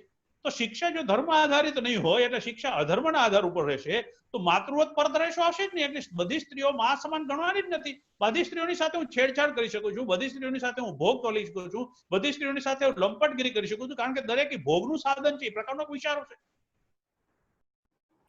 માટે સમાજમાં આજે જે કંઈ પણ બધા દૂષણો આપણને દેખાઈ રહ્યા છે, આ દૂષણો પાછળનું એક મોટું કારણ આ છે કે આપણે ધર્મના આધાર છોડીને શિક્ષાને ધર્મ આધારિત ન રાખતા ફક્ત પ્રકૃતિ આધારિત કરી દીધી, ફક્ત ભૌતિકતા આધારિત કરી દીધી, ફક્ત આવશ્યકતાને આધારિત કરી દીધી. અને એને કારણે આ જે કેટલાક ગુણો, આ પ્રકારની જે પ્રકૃતિ, મનની પ્રવૃત્તિ છે, મનની અંદર જે સંસ્કાર મળવા જોઈએ, વિજ્ઞાનમય કોષના જે સંસ્કાર થવા જોઈએ, આનંદમય કોષના જે સંસ્કાર થવા જોઈએ, એ સંસ્કારો ન થવાને કારણે આ પ્રકારની સમસ્યા નિર્માણ થઈ. અનેક પ્રકારના આપણે કહીએ છીએ કે શિક્ષાને કારણે અનેક પ્રકારના સંયમ આવવા જોઈએ. આ બધા સંયમની વાત છે. તો આ સંયમ જે છે, સ્વાદનો સંયમ છે, વાણીનો સંયમ છે, સમયનો સંયમ છે, આ બધાનો સંયમ હોવો જોઈએ. એ સંયમનો અભ્યાસ નથી થતો અને એટલા માટે અનેક પ્રકારની મને ઈચ્છા થાય છે આ ખાઈ લઉં, પેલું ખાઈ લઉં, મારા બોલવાની અંદર કઈ ભાવ નથી રહેતો, મારી વાણી ઉપર મારો સંયમ નથી રહેતો, મારી વિવેકતા હોવી જોઈએ, કેવા શબ્દો વાપરવા જોઈએ, ક્યારે શું બોલવું જોઈએ, મારા સમયનો કોઈ સંયમ નથી, હું ગમે ત્યારે જે સમય કહું છું એ સમયનું પાલન કરવાની કે મને આદત નથી રહેતી. તો આ બધું જે શિક્ષણની સાથે જોડાયેલી વાતો હતી આપણે ત્યાં ભારતીય શિક્ષણ પદ્ધતિની અંદર, આ બધી નાની નાની વાતો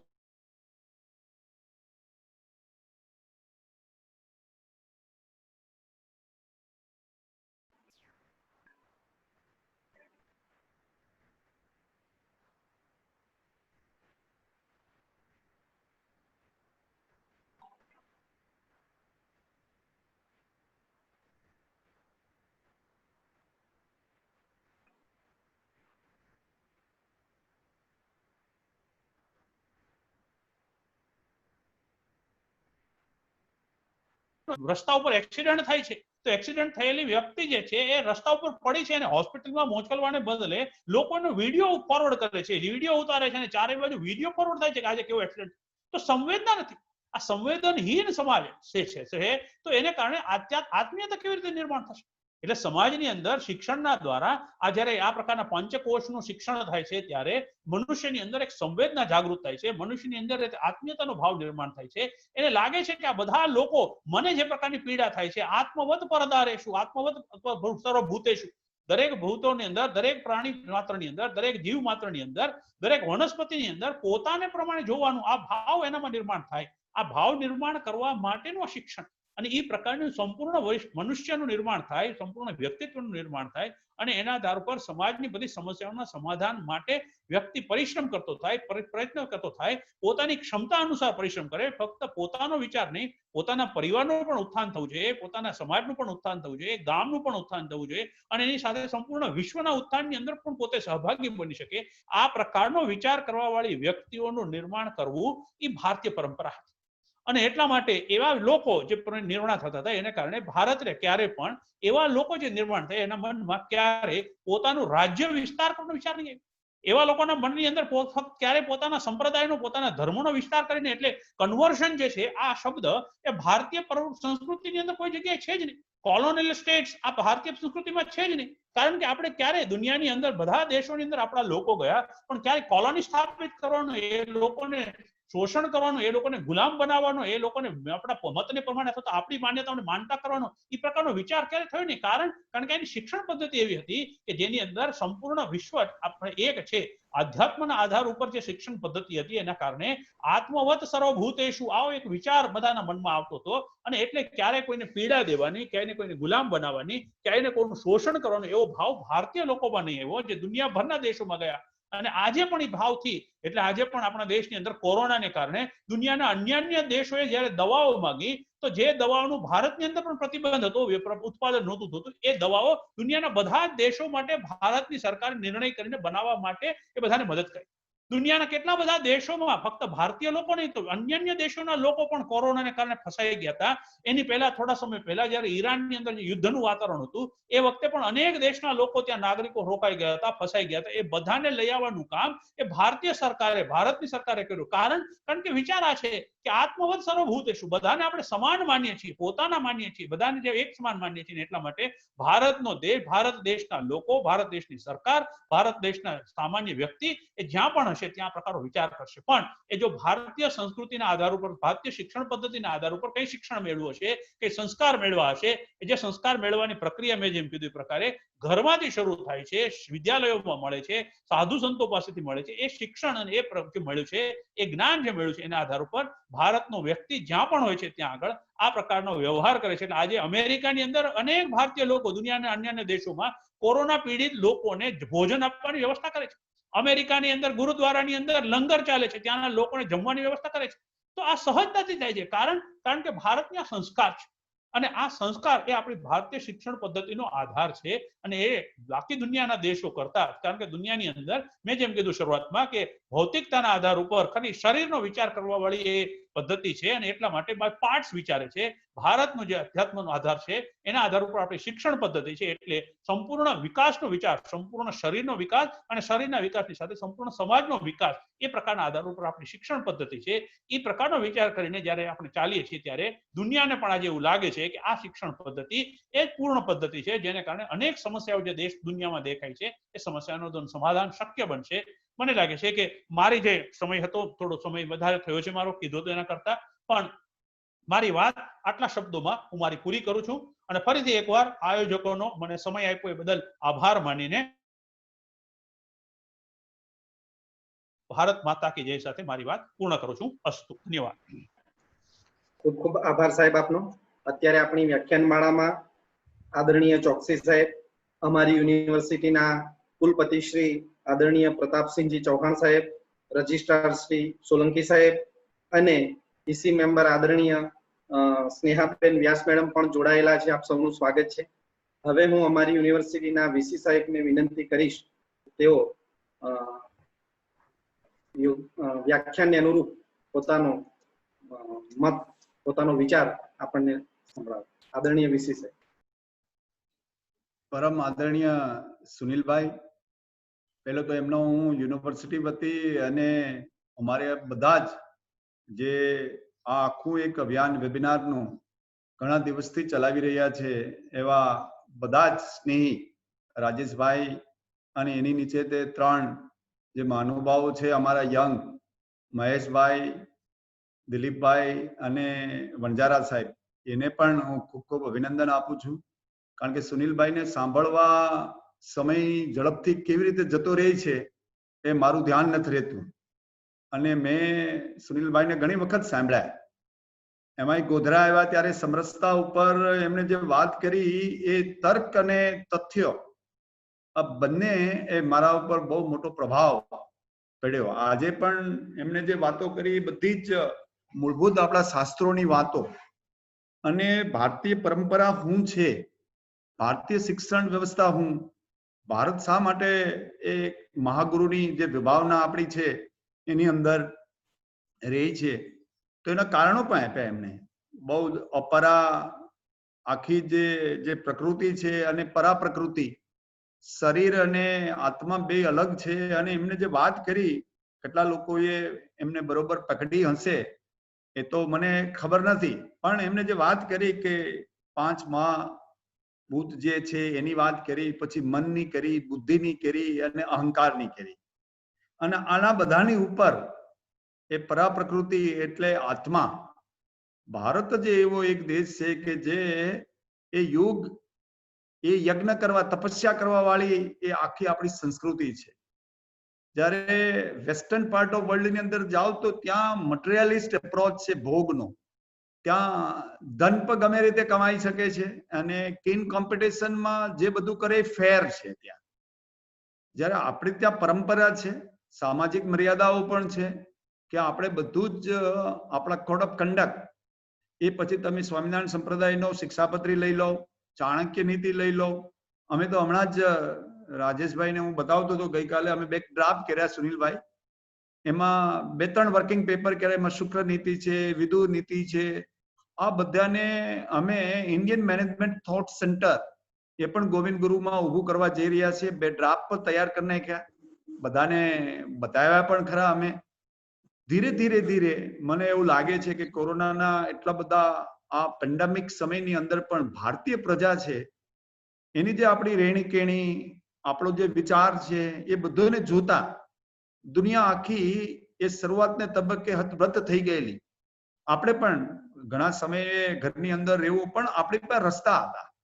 રામાયણ સિરિયલ હતી તો આપણે લોકો રાહ જોતા, મહાભારત આપણે રાહ જોતા, અને આપણો સમયને કેવી રીતે એકદમ પ્રોડક્ટિવ રીતે. અને અમે પણ કહીએ કે ગોવિંદ ગુરુ યુનિવર્સિટીએ 15 એપ્રિલ, આમ તો 15 એપ્રિલ નહીં, 29-30 માર્ચથી અમે ઓનલાઈન, અમારી ઓનલાઈન એકેડેમિક કાઉન્સિલ કરી, સિન્ડિકેટ કરી, બધા જ અમે જે પ્રકલ્પો, જેથી કોઈ યુનિવર્સિટી વિચાર પણ નથી કરતી કે આવા માધ્યમથી અમે કરી શકશું, પણ આપણા લોકો પાસે વિચાર છે અને બધાનો એક મત થાય છે. આપણે એક મતમાં જોડવાનું કામ છે. ભારત કરી શકે છે એટલું કોઈ જ કરી શકતું નથી. 130 કરોડની વસ્તી હોય અને આપણા સન્માનીય વડાપ્રધાન એક વાત કરે કે આજે જનતા કર્ફ્યુ, તો એ કર્ફ્યુ થાય જ. એમ કહે કે 25 તારીખથી આપણે આ કરવાનું છે, અને જે સૂચના આપે એની આપણે આતુરતાપૂર્વક રાહ જોઈએ છીએ. આ ભારતની સંસ્કૃતિ છે. હું અપરા પ્રકૃતિમાં વધુ નથી જાવ, પણ સાહેબની વાત બરોબર છે કે મનમાં વિચાર આવે છે અને બુદ્ધિ, ઇન્ટેલેક્ચ્યુઅલ છે, એ તમને કહે છે કે આ કરાય અને આ ન કરાય, આ સારું છે ને આ નથી. એકલા હોય ત્યારે વ્યવહાર જુદો છે, અને સોશિયલ જ્યારે સામે આપણે જઈએ છીએ ત્યારે પણ આપણો વ્યવહાર જુદો છે. એનું કારણ છે કે મન અને બુદ્ધિ બેને સેપરેટ કોમ્પોનેન્ટ એ અપરા પ્રકૃતિનો ભાગ છે.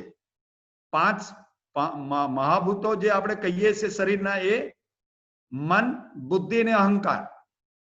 અને આની ઉપર અહંકાર પણ ઘણી વખત બુદ્ધિ પર કહે કે આ ન કરાય, તો આપણો અંદરનો જે અહંકાર જ એટલો બધો હોય કે મનનું માની અને નિર્ણય પર લઈ લેતો હોય છે, અને એનું પરિણામ પણ આપણે ભોગવતા હોય છે. અને પછી આપણે ખ્યાલ આવે કે મારો અંતરાત્મા મને ના પાડતો હતો. અંતરાત્મા એટલે શું? આ જે વ્યવસ્થા આખી છે એ ભારતની જે વ્યવસ્થા છે, જો તમે શરીરને અને આત્માને અલગ અલગ નહીં ગણો, હું તો વાંચું છું તો મને ખબર પડે છે કે પરમાત્મા અને જીવાત્મા બંનેની વ્યાખ્યા ગીતાએ એક સરખી કરી છે. એના બે વચ્ચેનો કોઈ ડિફરન્સ એ ક્યાંય, જે એમને ત્યાં કીધું છે એ જ અહીંયા કીધું છે. તમે શ્લોક પર જોઈ લો, 18મા અધ્યાયની અંદર જોઈ લો, આગલા ઓલામાં જોઈ લો, બે એકની એક વાત છે. પણ જ્યારે હું, મારું શરીર, આ મમતા, આ આસક્તિ, આ આપણો સ્વાર્થ અને આ આપણી કામના, અને મને એવું લાગે છે કે ભારતની અંદર જે યોગની જે વાત કરી એમાં કર્મયોગ છે. તમે ને હું જે કંઈ કરી રહ્યા છે એની અંદર આ 4 વસ્તુ ન હોય તો મને કે સુગમતાપૂર્વક મને એવું લાગે છે કે આપણે જે કંઈ યોગેશ્વર, જે કંઈ પ્રાપ્ત કરવાનું છે મનુષ્ય તરીકે, એટલે આપણે ધન કમાવાનું એ આપણે પ્રાપ્ત, આપણું મૂળ લક્ષ્ય છે જ નહીં. અને જો એ તમે અપરા પ્રકૃતિ અને પરા પ્રકૃતિ બરોબર સમજ્યા હોય તો અપરા પ્રકૃતિ પ્રકૃતિનો જ ભાગ છે, સંસારનો જ ભાગ છે, અને એનાથી જે શેષ વધે છે એ જ આત્મા છે. પછી જે બાકી રહે છે એ જ આત્મા છે. અને આ વાત બરોબર સુનિલભાઈએ આજે આપણે કીધી. આપણી શિક્ષણ પદ્ધતિમાં એમની વાત બરોબર સાચી છે કે આ મેકોલો વાળી સિસ્ટમ આવી, ધન કમાવાની, રોજગારી મેળવવાની, એની અંદર ચારિત્ર નિર્માણ, વ્યક્તિ વિકાસ, આ બધી બાબતો છે સાઇડ લાઈન થઈ. અને એટલા માટે આપણા યંગ જનરેશન આપણે જોઈએ છે હમણાં સુશાંત સિંહ જોયું, એટલો બધો સમૃદ્ધિ, એટલો બધો પૈસો, અને છતાં પણ સુસાઇડ કરે છે. એ આપણી પ્રકૃતિ ભારતની છે જ નહીં. આપણે બધા લોકોને દુઃખ છે, પીડાઓ છે, સમસ્યાઓ છે, પણ આપણે એવું કહીએ છીએ કે હરી આજની તો કાલ આનું કંઈક સોલ્યુશન લાવીએ. અને એવી હરીની જે અપેક્ષા આપણે જે મનની અંદર જે વિચારધારા છે એ એટલી બધી પ્રબળ છે કે આપણે ગમે એટલી સમસ્યા સાથે પણ ઝઝૂમીએ છીએ. મને ખબર છે કે મેં ઘણી વખત આ વાત કરી છે કે હું 2005 ની અંદર અમેરિકા હતો અને ત્યાં કેટરીના નામનું હરિકેન આવ્યું અને પ્રજાને મેં ત્યાં ભાગતી જોઈ, હતપ્રત થતી જોઈ. મેં ટીવીની અંદર એક નજીકથી લોકોને જોયા. ભારતની અંદર અર્થક્વેક આવ્યો કચ્છમાં, પણ આપણી પ્રજાએ, એનજીઓ ને બધાએ ભેગા થઈ અને એને પૂરું ઊભું કરી દીધું. પ્રજા હતપ્રત નથી થઈ.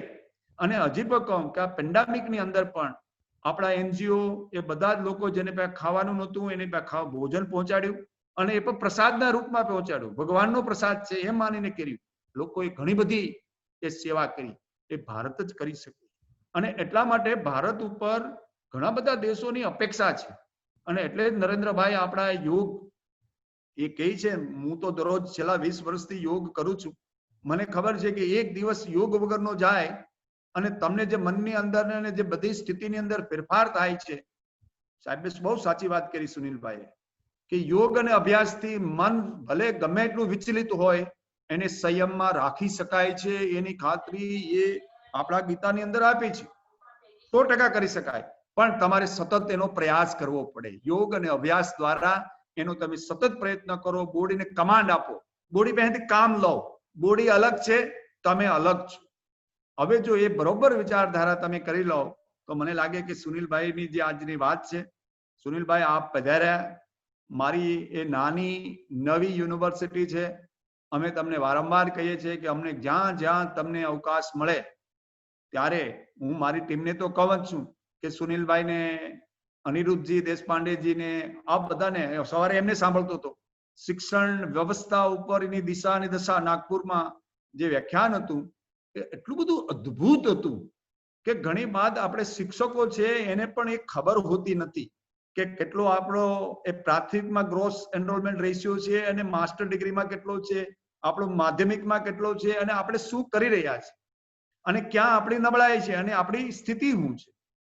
આ લોકોને તમે સાંભળશો તો તમારા જ્ઞાનની અંદર વૃદ્ધિ થશે, તમારી પાસે માહિતી વધુ આપશે, તમે અભ્યાસુ થશો, અને જ્યારે તમારે બોલવાનો વારો આવશે ત્યારે તમે કોન્ક્રીટ એ તથ્ય સાથે આપણે વાત કરી શકશું. મને લાગે કે અમે ગોધરામાં સુનિલભાઈને જે સાંભળ્યા અને સમરસતાની એમની જે વાતો છે, મને લાગે કે આ બધું આપણે કરવાનું છે. આપણે નથી કરતા એટલે આપણે જુદા જુદા સમાજની અંદર વહેંચાયેલા છે. હું આ છું, હું આ છું, એના કરતા હું મનુષ્ય છું અને મારું કામ આ છે. એ કામ માટે તમે ને હું છે. એવી જો વિભાવના ધીરે ધીરે ધીરે, આપણા શાસ્ત્ર તો આ જ કહે છે, આપણે શાસ્ત્રથી ભટક્યા છે અને ફરી પાછું એને જ ન્યા જવું પડશે એવું મને લાગે છે. સુનિલભાઈનો હું ખૂબ ખૂબ હૃદયથી આભાર માનું છું, કારણ કે મારી વાતો તો એવું છે કે હું દરરોજ આ લોકો સાથે કરું છું સુનિલભાઈ, એટલે વધુ સમય ન લો. પણ અમને એવું લાગ્યું કે તમારો સમય થોડોક ઓછો થયો, હજી અડધો કલાક હજી તમારે કોઈ એકાદ વિષય ઉપર ફરી પાછું પણ આવવાનું છે. અને હું રાજેશભાઈને અને મારા રજિસ્ટ્રારને કહું છું કે જ્યારે જ્યારે અનુકૂળતા મળે, કારણ કે 15 ઓગસ્ટ સુધી તો કોલેજ શરૂ નહીં થઈ શકે, પણ કંઈ ફેકલ્ટી ડેવલપમેન્ટ પ્રોગ્રામમાં ટીચરની ભૂમિકા અને આપણી શિક્ષણ વ્યવસ્થા એવા કોઈ વિષય ઉપર એક દિવસ તમે ફરી પધારો અને કલાક 1.5 કલાકનું સેશન ભલે રહે, પણ પછી ક્વેશ્ચન આન્સર એ થાય અને એની અંદર જે લોકોને કંઈ નાનું મોટું પણ એ મનની અંદર હોય તો એને એ રજૂ કરે અને એનું ફિઝિબલ સોલ્યુશન, ભારતીય પરંપરામાં એનું સોલ્યુશન શું એની વાત થાય તો મને લાગે કે એનાથી જ્ઞાન પણ વધશે, માહિતી પણ વધશે, અને નાનો મોટો ચેન્જ કરવાથી ક્લાસરૂમની અંદર એની રિસેપ્ટિવિટી કેવી રીતે વધે એનો પણ વિચાર મને લાગે કે સુનિલભાઈ તમે તો આની અંદર આ ફિલ્ડમાં જ છો, શિક્ષણના ફિલ્ડમાં જ છો, અને અત્યારે આપની જવાબદારી પણ છે. પણ અમે અપેક્ષા રાખીએ કે ગોવિંદ ગુરુ યુનિવર્સિટી એવી યુનિવર્સિટી છે, એનું બ્રાન્ડિંગ, એની ઇમેજ, એની આભા એ મોટી થાય એ માટે તમારા આશીર્વાદની ખૂબ જરૂર છે. આપ એ આશીર્વાદ આપતા રહો એવી મારી વિનંતી છે, અને આપને ફરી વખત સ્વાગત કરી અને મારી વાત અહીંયા પૂર્ણ કરું છું. ભારત માતા કી જય, વંદે માતરમ. આભાર સાહેબ આપનો. હવે આજના વ્યાખ્યાનના પ્રતિભાવ માટે હું આદરણીય રાજેશભાઈ વ્યાસ સાહેબને વિનંતી કરીશ. વ્યાસ સાહેબ. જી નમસ્કાર સૌને. બહુ જ સુંદર વાત કરી શ્રી બે મોબાઈલ સુનિલભાઈએ. છે, જરાક દૂર રાખજો, ઇકો પડે છે.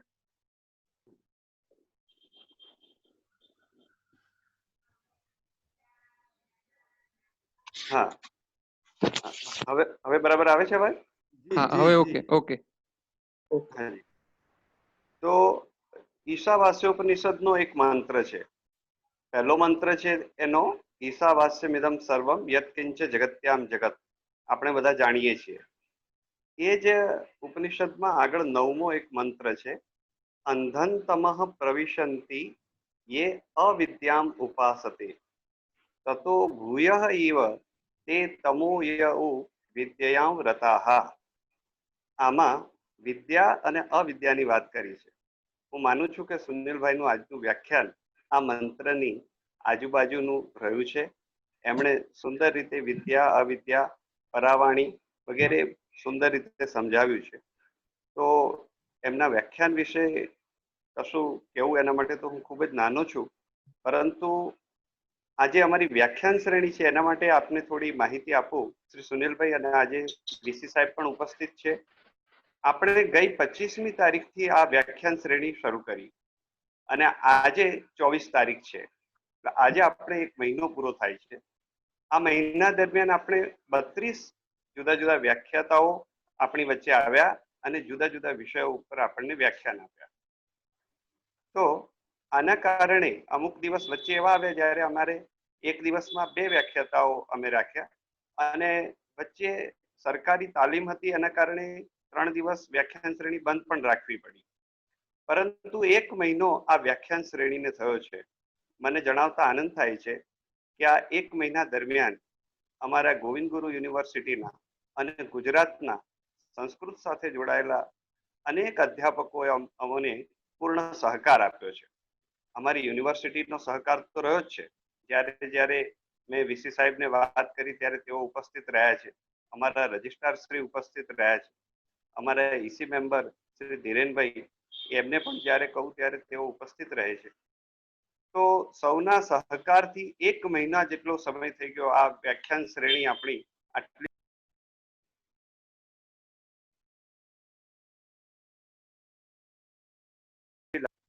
ઓડિયો મ્યુટ થઈ ગયું.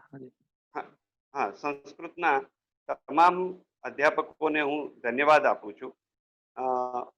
વચ્ચે થોડા દિવસ પહેલા એક હંસાબેન પરમાર કરીને વલસાડના એક અધ્યાપિકા બહેન છે, એમણે એક વોટ્સએપ ઉપર લખ્યું હતું કે રોજ 4 વાગે અને ગોવિંદ ગુરુ યુનિવર્સિટી યાદ આવે. અમારી યુનિવર્સિટીનું આ છેલ્લા મહિનાથી વ્યાખ્યાન શ્રેણીના કારણે હવે સંસ્કૃતનું એક આ સ્લોગન બની ગયું છે કે 4 વાગી ગયા છે. હજુ પણ અનેક અધ્યાપકો આપણી બહારથી પણ આપણી સાથે જોડાયા છે. 2 વ્યાખ્યાન એવા થયા જેમાં એક કુરુક્ષેત્રના અધ્યાપકે વ્યાખ્યાન આપ્યું અને એક રાજસ્થાનથી એક મહિલા અધ્યાપિકાએ વ્યાખ્યાન આપ્યું અને થોડા દિવસમાં આગળ કુરુક્ષેત્ર દિલ્હીના એક અધ્યાપક છે એ વ્યાખ્યાન આપવાના છે. તો ખૂબ જ સુંદર આ શ્રેણી ચાલી રહી છે. એ બદલ હું સૌને ધન્યવાદ આપું છું. આપણી સાથે અમારા ગુજરાત યુનિવર્સિટીના ડાયરેક્ટર શ્રી ચોકસી સાહેબ પહેલેથી જોડાય છે. ખૂબ જ વ્યસ્ત એમનું શેડ્યુલ હોય છે, પરંતુ મેં જોયું છે કે રોજ ચોકસી સાહેબ જોડાય છે. હું એમને પણ ખૂબ ખૂબ ધન્યવાદ આપું છું.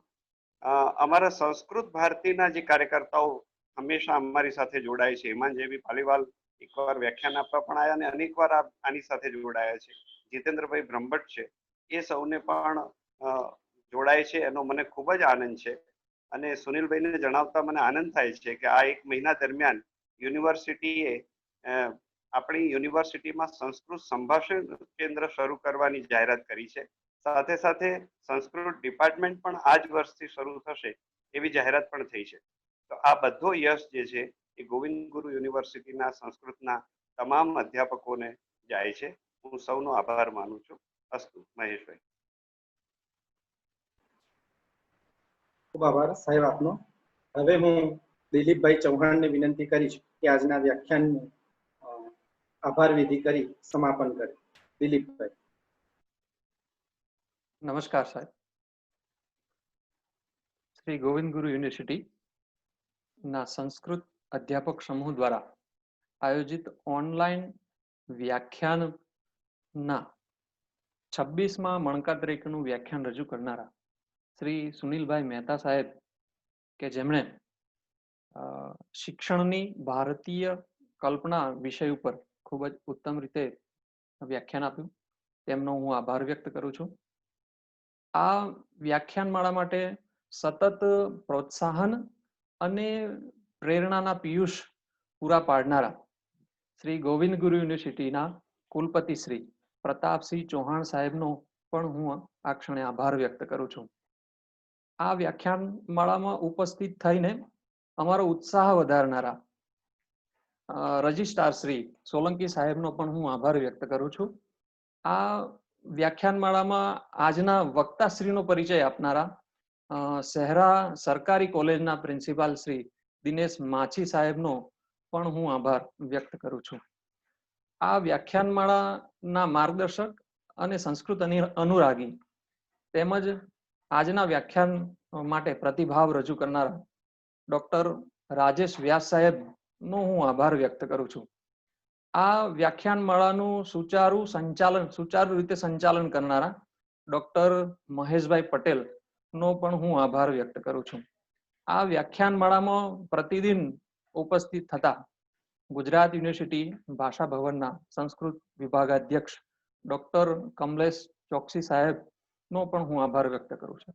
આ ઉપરાંત આ વ્યાખ્યાનમાળામાં જોડાયેલા શ્રી ગોવિંદ ગુરુ યુનિવર્સિટીના ઈસી મેમ્બર સ્નેહાબેન વ્યાસ તથા મુનપુર કોલેજના પ્રિન્સિપાલ શ્રી મહેશભાઈ મહેતા સાહેબનો પણ હું આભાર વ્યક્ત કરું છું. આ ઉપરાંત આજના વ્યાખ્યાનમાં જોડાયેલા મંજુલાબેન વિરંડિયા, જીતેન્દ્રભાઈ ટેલર, રમેશભાઈ ગોહિલ, નરેશભાઈ વણજારા, પરેશભાઈ પારેખ, કમલેશભાઈ રબારી, ગોવિંદભાઈ નંદાનિયા, જાગૃતિબેન શાહ, નવગણસિંહ વાઘેલા, બલદેવભાઈ પ્રજાપતિ, જાગૃતભાઈ, રાકેશભાઈ પટેલ, કાંતિલાલ ટંડેલ, અંજુબેન રાઠવા, નીલમબેન ચૌહાણ, અંજનાબેન ચૌહાણ, વિક્રમભાઈ રાવલ વગેરેનો હું આ ક્ષણે આભાર વ્યક્ત કરું છું. અસ્તુ. ખૂબ આભાર દિલીપભાઈ આપનો. અને મિત્રો, આ સાથે જ આજનું આપનું વ્યાખ્યાન અહીં પૂર્ણ થાય છે. નવા એક વ્યાખ્યાન સાથે ફરી મળીશું. ત્યાં સુધી આપ સૌને નમો નમઃ. નમો નમઃ. નમો નમઃ. શુક્રવારે બહુ મહત્વનું એક બીજું વ્યાખ્યાન પણ આવું જ સુંદર વ્યાખ્યાન છે. આખું વેદ ઉપર છે, સામવેદ ઉપર છે. તો ફરીવાર આપણે શુક્રવારે મળીશું. હવે આપણે બધા સોમવાર, બુધવાર અને શુક્રવારે આપણે મળીશું. ક્યારે? સોમવારે, બુધવારે અને શુક્રવારે 3 દિવસ. ઓકે. હા, હવેથી નિયમિત રીતે આ 3 દિવસ. બરાબર છે.